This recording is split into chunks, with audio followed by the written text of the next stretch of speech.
కూటమిలో కుమ్ములాట లేదా అంతర్గతంగా ఒక సివిల్ వార్ నడుస్తుంది, కోల్డ్ వార్ సివిల్ వార్ కాదు, కోల్డ్ వార్ నడుస్తుంది అనేది ఇప్పుడు వినిపిస్తుంది. దీనికి ప్రధాన కారణాలు ఏంటి అనేది చూస్తే రీసెంట్గా పవన్ కళ్యాణ్ టీటీడీకి సంబంధించి తిరుమల అక్కడ తిరుపతిలో తొక్కిసలాటకు సంబంధించి పవన్ కళ్యాణ్ ఒక అడుగు ముందుకేసి అంతకు ముందంతా కూడా ఇబ్బంది పెడుతున్నాడు ఈ గవర్నమెంట్ని రకరకాలుగా. అంటే తెలుగుదేశం నాయకత్వంలోని కూటమి ప్రభుత్వంలో జరిగే మంచి పనులేమో తన అకౌంట్లో వేసుకుంటున్నాడు, అక్కడ జరిగే తప్పులేమో నాకు సంబంధం లేదు, మీదే తప్పులు అని చెప్తున్నాడు. దానివల్ల ఏమవుతుందంటే తాను ఒక రెబల్లాగా, తాను ఒక ప్రతిపక్ష నాయకుల్లాగా తప్పుల్ని తాను సహించనన్నట్టుగా ఒక బిల్డప్ ఇచ్చుకొని జనంలో కానీ మొత్తం కేడర్లో కానీ తన ఎలివేట్ చేసుకుంటున్నాడు పవన్ కళ్యాణ్.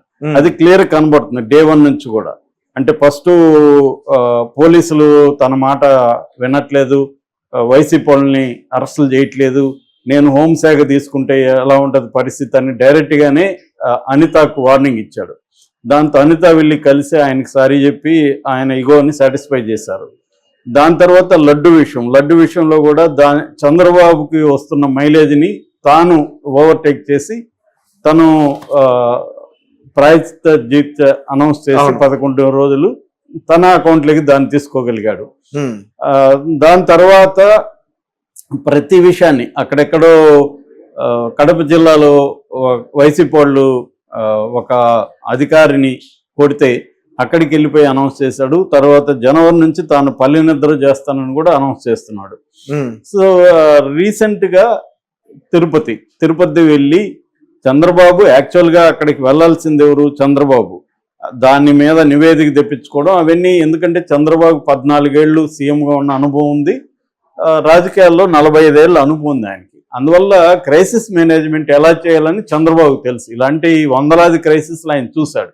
సో ఒకటి జరిగిన తర్వాత ఏం చేయాలో ఆయనకి ప్రోటోకాల్ అవన్నీ వచ్చు కాబట్టి ఆయన ఏం చేశాడు, వెళ్ళి నివేదిక అడిగాడు, అధికారులతో అంతా మాట్లాడాడు, ఇమీడియట్ స్టెప్స్ తీసుకున్నాడు. 3 అధికారులను ట్రాన్స్ఫర్ చేశారు, 2 అధికారులను సస్పెండ్ చేశాడు. అది ఆయన చేశాడు. కానీ ఇతను వెళ్ళి చంద్రబాబు సమక్షంలో కాకుండా సపరేట్గా వెళ్ళి దీనికి సారీ చెప్పమని బిఆర్ నాయుడు సారీ చెప్పాలా లేదని చంద్రబాబు డిసైడ్ చేయాలి. ఎందుకంటే ఆయన సీఎం, పవన్ కళ్యాణ్ ఒక మంత్రి. డిప్యూటీ సీఎం అనేది రాజ్యాంగబద్ధమైన పదవి కాదు, అది ఓన్లీ పొలిటికల్గా కొంత స్టేటస్ని పెంచడానికి కోసం ఇచ్చేది తప్ప అది రాజ్యాంగబద్ధ పదవి కాదు అది. సో పదవి కానప్పుడు ఆయన ఒక అందరిలాగే ఆయన కూడా మంత్రి, రెండోది ఒక పార్టీకి లీడర్ కాబట్టి వెళ్ళడం తప్పు కాదు. కానీ ఈ ప్రభుత్వం నియమించిన ఒక అధికారిని సారీ చెప్పమని ఇతను చంద్రబాబు అక్కడ ఉన్నాడు, చంద్రబాబు డీల్ చేస్తున్నాడు, సారీ చెప్పమన్నాడు. అది కూడా బిఆర్ నాయుడిని ఎవరు నియమించారు? లోకేష్ నియమించారు. లోకేష్ మనిషి బిఆర్ నాయుడు, అక్కడ టీటీడీ చైర్మన్. అంటే లోకేష్ నియమించిన బిఆర్ నాయుడు దగ్గర సారీ చెప్పించడం ద్వారా పవన్ కళ్యాణ్ తానే వీళ్ళందరికంటే లోకేష్ కంటే కూడా నేనే పవర్ఫుల్ అని నిరూపించదలుచుకున్నాడు. లేకపోతే అక్కడ ఏమీ విషయం లేదు. సో ఎందుకంటే బిఆర్ నాయుడు సారీ చెప్పాల్సిన అవసరం లేదు, చెప్తే చనిపోయిన వాళ్ళు వస్తారా అని మాట్లాడిన వ్యక్తి మళ్ళీ ప్రెస్ మీట్ పెట్టి సారీ చెప్పాడంటే పవన్ కళ్యాణ్ పట్టు ప్రభుత్వం మీద క్లియర్గా అర్థమవుతుంది. దీనివల్ల ఏమైందంటే ఈ స్థాయికి వెళ్ళేసరికి చంద్రబాబు కూడా ప్రెజర్ పెరిగింది, ఇటు కుటుంబం నుంచి ఇటు పార్టీ నుంచి. మీరు పవన్ కళ్యాణ్కి కానీ ఇంపార్టెన్స్ ఇస్తా వెళ్తే అతనేమో మీకు యాంటీగా ఒక పక్క తెలుగుదేశాన్ని డ్యామేజ్ చేస్తూ అతను తన పరపతిని తన వ్యక్తిత్వాన్ని పెంచుకుంటున్నాడు. సో డ్యామేజ్ చేయకుండా పెంచుకుంటూ ఓకే, కానీ ప్రతిదాన్ని ఇప్పుడు కాకినాడ చూసాము, కాకినాడకి ఇంకేం సంబంధం? అది ఈయన మంత్రిత్వ సిద్ధషిప్ అని చేసుకున్నాడు. అంటే ప్రతిదీ ఈ ప్రభుత్వంలో జరిగే అన్యాయాలకి అక్రమాలకు వ్యతిరేకంగా నిజానికి జగన్ పోరాడాలి కానీ పవన్ కళ్యాణ్ పోరాడుతున్నట్టుగా కనిపిస్తుంది.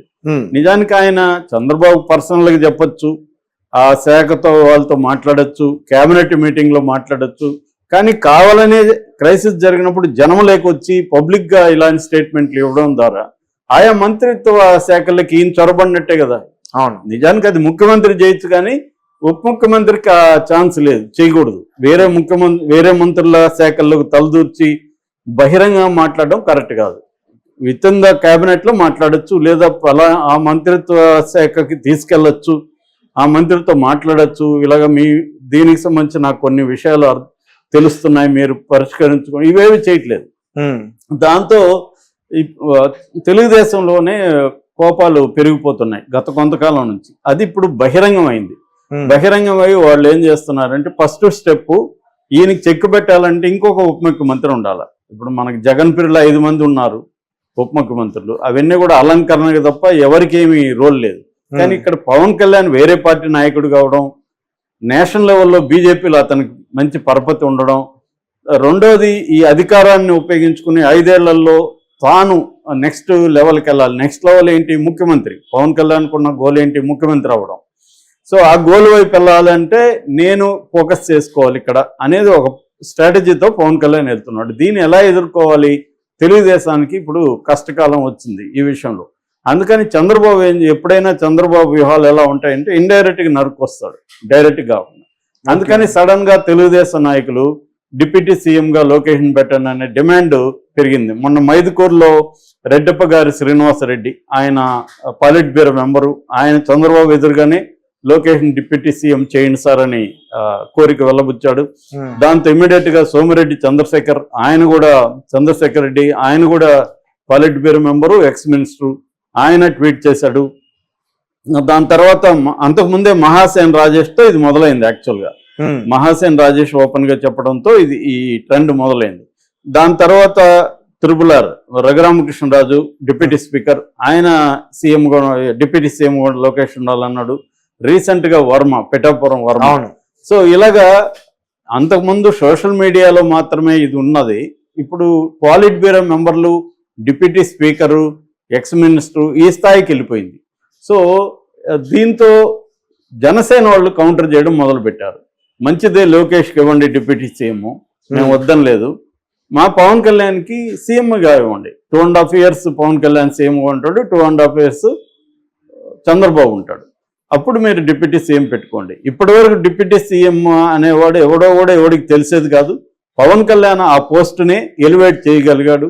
కాబట్టి నువ్వు కూడా నీ పని విధానంతో నువ్వు ఎలివేట్ కా, మేమేం వద్దనులా ఎవరిని లొకేషన్. అంతేగాని మా వాడిని చెక్ పెట్టడానికి మీరు ట్రై చేస్తే మేము ఒప్పుకోము. సో ఈయన సీఎంగా చేయండి, చంద్రబాబుని ఉపరాష్ట్రపతితో లేకపోతే బీహార్ గవర్నర్గా పంపించండి అని వాళ్ళు చెప్పడం మొదలుపెట్టారు. ఓకే, సో ఇది ఒక క్రైసిస్కి దారితీస్తుందా? లేదు, వైసీపీ వాళ్ళు ఏం చెప్తున్నారంటే ఇదంతా కూడా డైవర్షన్ డ్రామా, అంటే వీళ్ళేవి కూడా మెయిన్ హామీలు ఏవి కూడా నెరవేర్చలేదు. 6 గ్యారంటీలు వీళ్ళు ఏవో చెప్పారు, 6 హామీలు నెరవేర్చలేదు. కాబట్టి దాన్ని డైవర్ట్ చేయడానికి ఈ డ్రామాను తీసుకొస్తున్నారు. ఉత్తి డ్రామా, వీళ్ళ మధ్య ఏం గొడవలు ఏమి లేవు, కావాలనే ఇది తీసుకొస్తున్నారు అని. ఎందుకంటే ఈ ట్రెండ్ ఒకప్పుడు కాంగ్రెస్ లో ఉండేది.